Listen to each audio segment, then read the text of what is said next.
세 번째, the ministry. 십자가는 지는 그 자체가 사역이에요. 현재 우리가 이력서를 작성할 때 한 가지 공통점이 있어요. 나는 어떠한 전공했습니다. 나에게는 이러한 스펙이 있습니다. 다 나야 되는 거예요. 근데 이러한 이력서를 사람들이 작성하기 시작한 지는요 50년, 60년도 채 사실 되지 않았습니다. 인류 역사를 통틀어 보잖아요. 모든 인류 역사에 존재했던 이력서는 그런 내용이 아니라 누구의 아들, 누구의 아들, 누구의 아들, 누구의 아들, 누구의 아들입니다. 아브라함의 아들, 이삭의 아들, 야곱의 아들. 거꾸로 소개하는 적이 없다는 것입니다. 근데 오늘 이 말씀 보면 참 희한한 표현이 사용되어 있습니다. 자녀를 먼저 소개해요. 그때 마침 알렉산더 루포의 아버지인 구레네 사람 시몬이 지나가는데 자녀를 소개하고 부모를 소개하고 있어요. 이것은 거의 없는 경우입니다.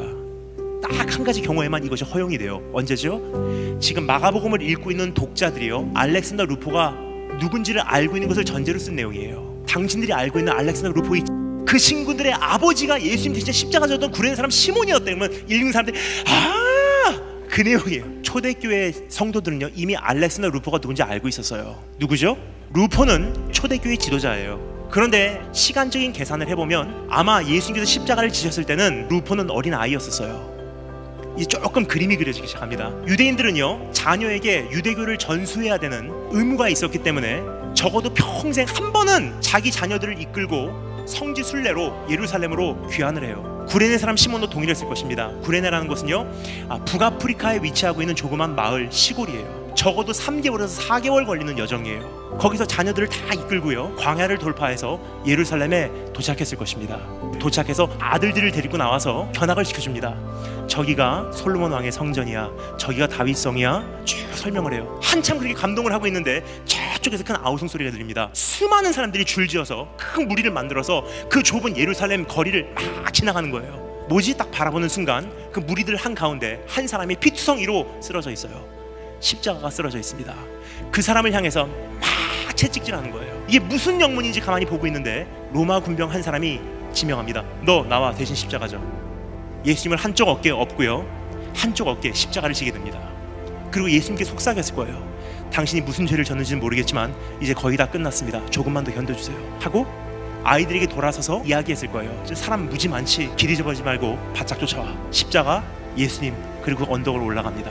아이들은 계속 뒤쫓아가는 거예요. 드디어 언덕에 도달하게 됩니다.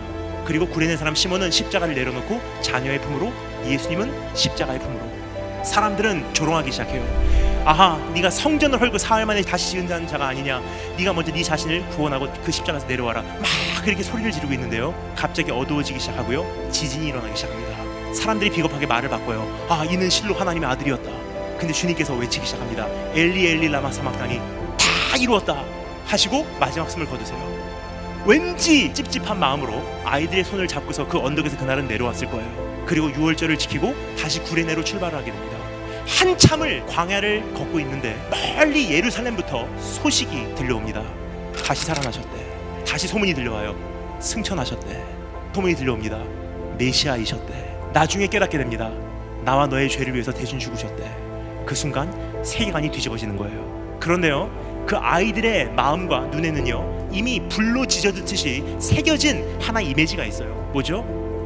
아빠가 십자가 지고 예수님 모시고 그 언덕 올라갔던 뒷모습은 계속 목격한 거예요. 그리고 그 아이들은 압니다. 십자가는 저렇게 지는구나, 예수님은 저렇게 섬기는구나. 수년 후에 어른이 돼서 로마교회 지도자. 이게 사역이에요. 증인의 삶은요 말하는 게 아닙니다. 진짜 증인의 본질은, 참된 성도의 본질은 내가 십자가 지는 거예요. 내가 십자가 지는 모습이 없이는요 우린 가짜밖에 되지 않습니다. 하나님께서 나에게 원하시는 것이 무엇이냐? 네가 정말로 영향력을 끼치고 싶냐? 세상을 변화시키는 증인이 되고 싶냐? 그러면 십자가죠. 비록 영향력이 없다 보여진다 할지라도 가장 영향력 있는 것은요 주님의 방법이에요. 십자가 져라. 성도는 십자가 지는 현장으로 돌아갈 때 증인이 됩니다. 교회는 십자가 지는 그 현장으로 돌아갈 때 선교의 통로가 됩니다.